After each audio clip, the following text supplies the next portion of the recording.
Salut à tous, aujourd'hui nous sommes le mardi 30 avril. Donc aujourd'hui, qu'est-ce que je peux vous raconter de beau? Eh bien on a fait cet après-midi un TP de SI sur de la calorimétrie. Donc c'était un peu un TP spécial parce que normalement je vous avais expliqué en TP, on a 6 TP sur lesquels on tourne. Et là cette fois en fait toute la classe faisait le même TP et on alternait entre être tous assis dans la classe avec le tableau en face et passer derrière au labo où on était par groupe de 2. Donc certes les TP de SI c'est toujours la classe coupée en 3, mais c'était pas 6 TP et on tourne par groupe de 2 sur les TP. Là, il y a des moments où on était 12 et il y a des moments où on était un ou deux par poste et on essayait de faire des parties du TP. C'est un TP de 4 heures qui était à la base pour les PCSI et il a adapté pour qu'on puisse faire pas mal de choses en 2 heures. Et donc sur la calorimétrie, il a chauffé un four pendant 12 ou 20 minutes. Enfin un four, c'était une image, en fait c'était une résistance qu'il a chauffé à une certaine température.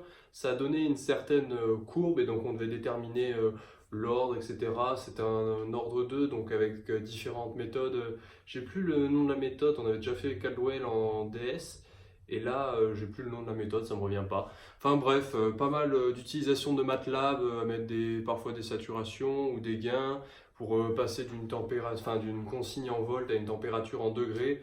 Enfin vraiment pas mal de choses, pas mal de recherches, pas mal de trucs à trouver, de conversions. Donc c'était un TP assez intéressant, pas comme d'habitude, mais voilà, assez intéressant, pardon. Concernant le DS de SI qui nous a rendu hier, donc pour la note j'ai eu 7,1, ça fait que la moyenne de classe elle est à 9,5, donc je suis en dessous, ça c'était un peu prévisible parce que ça s'était passé assez moyen on va dire. Mais ça fait que je suis au 2 tiers, 3 quarts à peu près sur le DS, donc ça c'est pas fou non plus. Mais ça fait déjà à peu près par rapport au premier DS du semestre où j'avais complètement raté, j'étais dans les derniers, bah, j'ai gagné à peu près 8-10 places. Donc certes c'est pas la compétition avec la classe, loin de là, mais je veux dire, bah, se dire qu'on a gagné 7-8 places en gros, bah, c'est pas mal quoi, c'est-à-dire qu'on a progressé. Donc on va essayer de continuer on va dire sur cette lancée pour la suite. Demain c'est férié, donc on va pouvoir réviser, travailler. Donc déjà, il va y avoir des maths à faire, pas mal de maths, parce que le DS sur les matrices, honnêtement, j'appréhende beaucoup, je sens que ça va faire très mal, mais vraiment très mal. Déjà, les deux premiers DS du semestre, enfin de ce nouveau semestre, j'ai eu 2-3, enfin deux fois la note 3, alors que je les avais bien révisés. Donc là, c'est un peu la déprime sur les maths, c'est un peu, même quand je travaille, ça donne rien, donc autant y aller sans pas travailler, mais c'est pas du tout la bonne solution. Donc demain, on va se remettre bien dans le bain, on va refaire les exercices, on va bien maîtriser la leçon, et on va essayer de décoller un peu, parce que là, 3, ça fait un peu léger quand même. Voilà, donc on va essayer de faire un peu mieux. Et ensuite, qu'est-ce qu'il y a d'autre de prévu? Peut-être de la physique-chimie, parce que la semaine prochaine, c'est contrôle de thermo.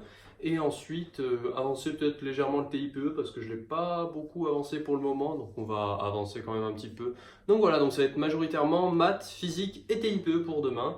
Et mercredi prochain sera aussi férié. Donc demain, pas de compte rendu journalier. Le prochain compte rendu journalier, c'est jeudi et ensuite ce sera vendredi. Pareil, mercredi prochain. Les jours fériés, il n'y aura pas de compte rendu journalier. Je vous souhaite à tous de passer une bonne soirée, travaillez bien et on se retrouve demain. Ciao tout le monde. Enfin, pas demain du coup, jeudi.